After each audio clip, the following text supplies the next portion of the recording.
কারা কারা এর পিছনে রয়েছে আপনি আমাদেরকে বলেন।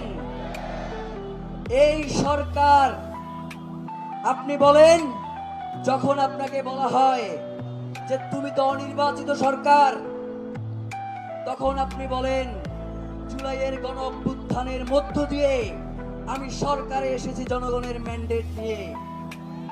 যখন এই কথা বলো তখন কি তোমার লজ্জা লাগে না?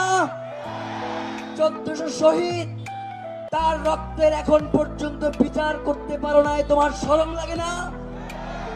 প্রিয় ভাইয়েরা, আমরা অত্যন্ত বিনয়ের সাথে বলতে চাই, আপনি নোবেল পেয়েছেন, আপনি গ্রামীণ ব্যাংক প্রতিষ্ঠা করেছেন, আপনি আরো অনেক গুরুত্বপূর্ণ কাজ করেছেন। এই বাংলাদেশের জনগণ আপনাকে সম্মান করে, আপনাকে ভালোবাসে। আপনি আমাদের কাছে বলেন এই খুনের পিছনে কারা রয়েছে, আমরা আপনাকে পাহারা দেব।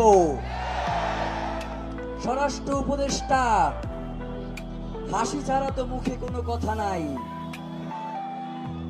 কথা বলতে গেলেই হাসি আর হাসি।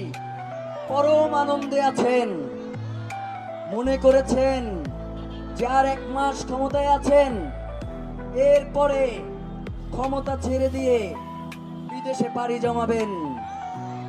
আমরা